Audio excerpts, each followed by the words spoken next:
The coefficient of the static friction and the kinetic friction between the two blocks is 0.6 and 0.4. Find the value of the tension applied on the lower block at which the upper block begins to slip relative to the lower block. Okay. Now basically, if I consider this whole system, its mass will be equal to 4 kg. So if I consider this whole system, the mg that is in the downward direction is equal to 4g in the downward direction. The normal force will be in the upward direction. The friction force which acts over here on the block below, which will be F. So the minimum force required to move this block will be equal to the minimum force required to move this block, F, will be equal to mu times N.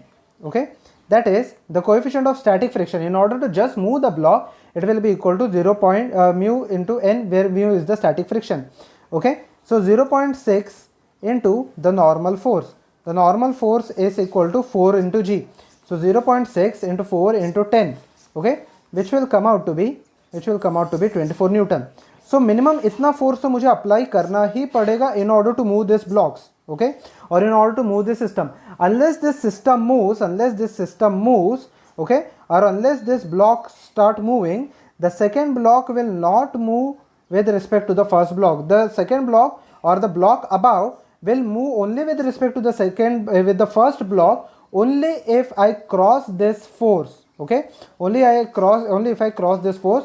So let us keep this equation in mind. Okay, so now let us calculate once we cross this type of friction. What will be the force acting on the two different blocks? Okay, now let us see if the system moves together, both of them will have as an acceleration A. Okay, so tension which acts in the right hand side direction, and now the friction, that is now the block is moving, so it will be a kinetic friction. So kinetic friction will be equal to m into A. Okay, so tension minus kinetic friction, which is equal to mu k into mg, will be equal to m into A. If I substitute the values over here, tension minus the kinetic friction over here is given as 0.4 into mass is given as what is the mass, 4 into 10 is equal to 4 into acceleration of the body, let it be equal to A.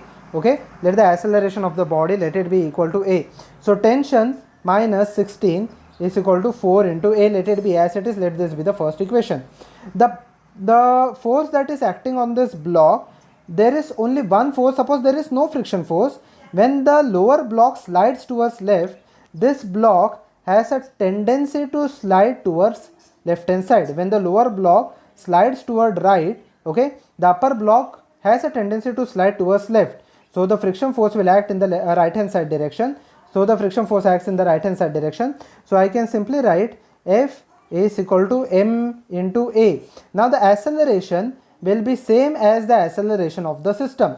So now the friction force, now the static friction force, let it be equal to Fs. If it just starts moving, it will be the static friction. So the static friction will be equal to 0.6 into mass is 2 into G, which is 10, okay, is equal to m into A, that is 2 into A. So over here acceleration comes out to be, if I substitute the values, it will be equal to 6 meter per second square. Now returning to this original point, it will be equal to T minus 6 is equal to 4 into 6. Okay, so now the minimum tension required will be equal to 24 plus 16, which is equal to 40 Newton. So minimum force of 40 Newton is required for the first body, for the upper body to slip on the lower body. This condition is satisfied, and the first condition is also satisfied, that it is greater than the 24 Newton. Okay.